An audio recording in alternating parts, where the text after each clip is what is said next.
افسانه‌های جالب، قصه‌های رنگین، دلیری و چالاکی قهرمان‌های افسانه‌های خلق تاجیک در برنامه خواب شیرین برای بچه‌های عزیز و شیرین از رادیوی تاجیکستان.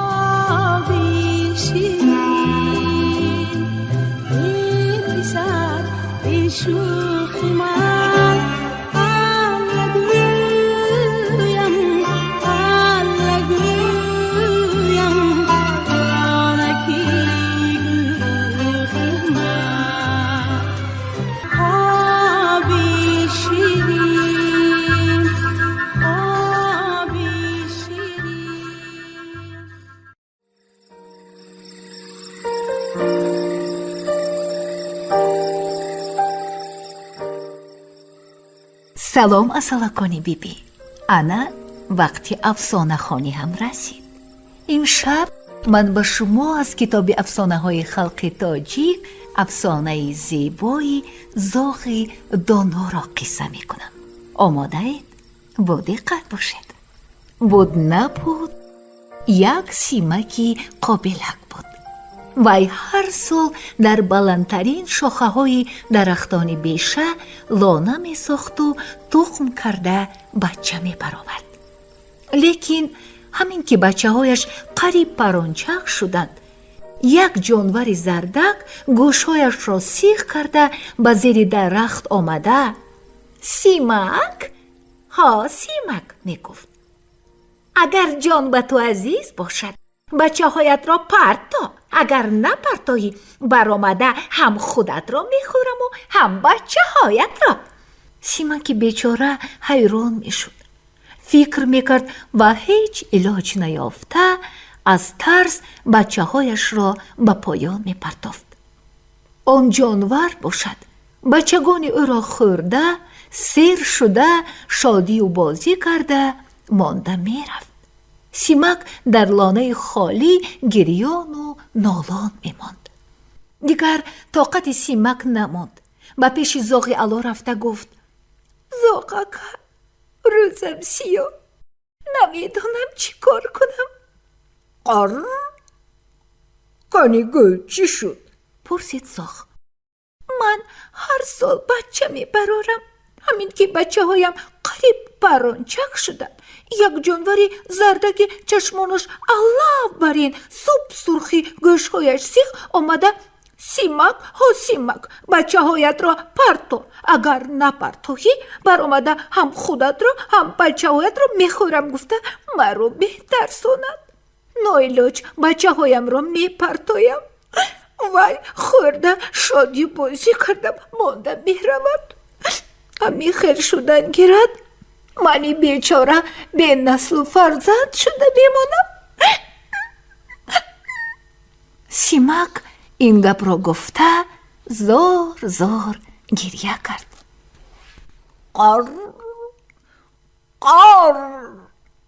эй симаки содда, бесабаб ҷони нодон дар азоб нагуфта буданд. қар?» гуфт зоғи далер.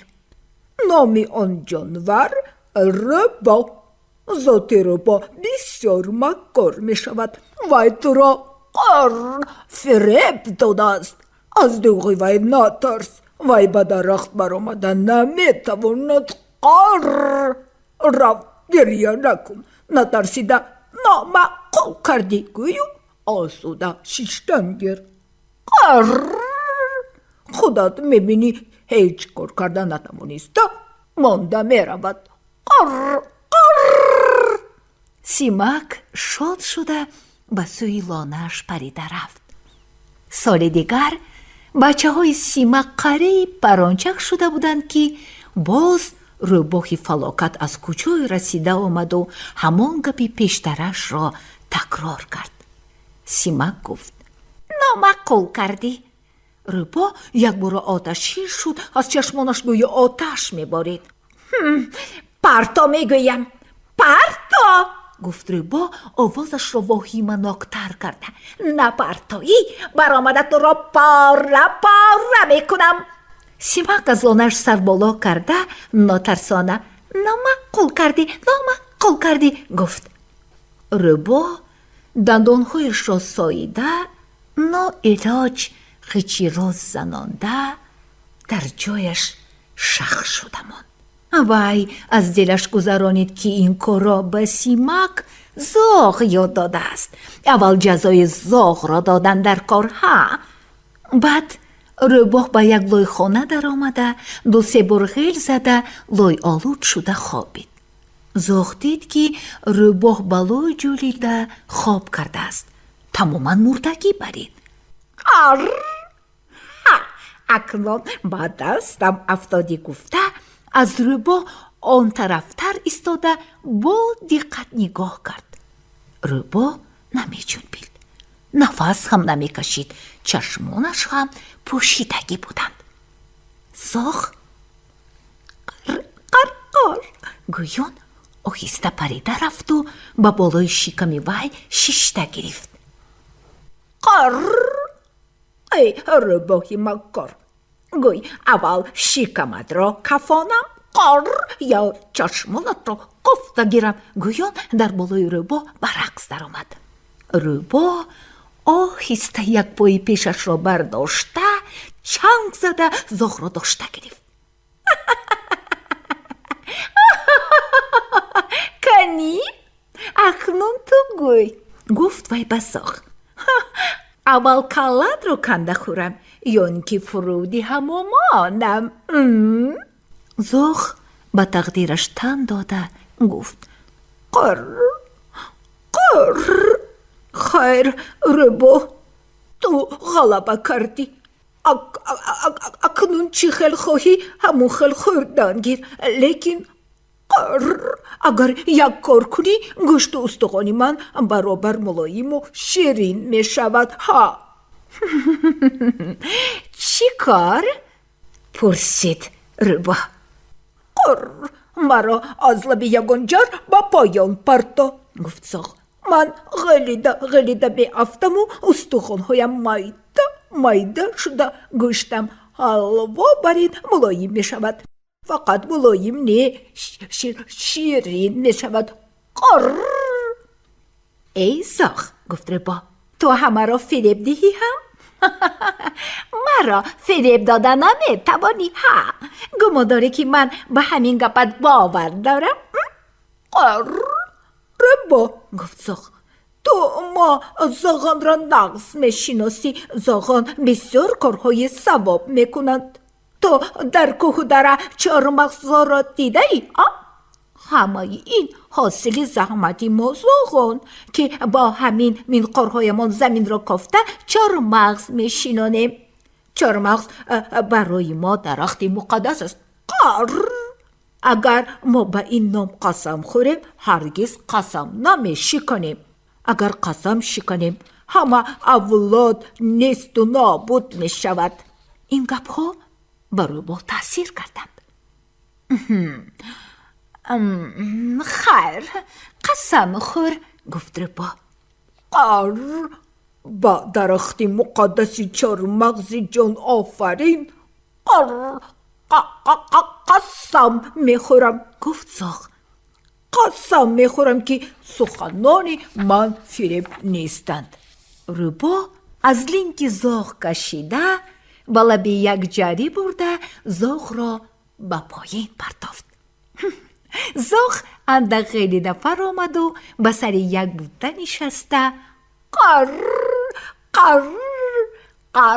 کردن گرفت. روباه باشد. کنی؟ غلیده رم آخر، چرا قر کردن نشسته ای؟ من کی تو را میخورم؟ فریب خوردی روباه. گفت زاغ را مسخره کرده. روباه در غضب شده جهیده خودش را به بالای زاغ پرتافت. زاغ پرید. روباه سرنگون به قعر جری افتاد. انا همین خیل زاغ دانا سیمک و خودش را از چنگ روباه خلاص کرد. انا همین بود افسانه زاغ دانا. عزیزان من، بر یکایک شما خوبی خوش خواهانم. با شما بودم بی افسانه گویتان براحت بانو.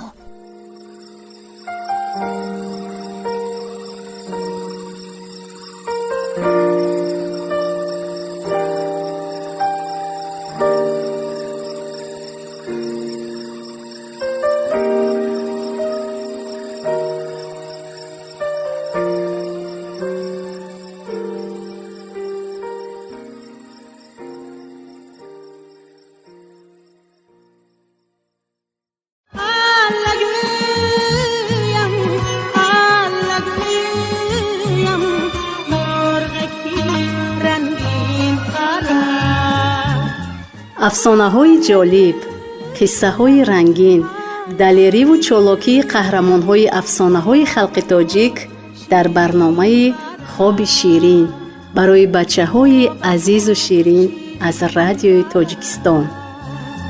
خوابتون شیرین برام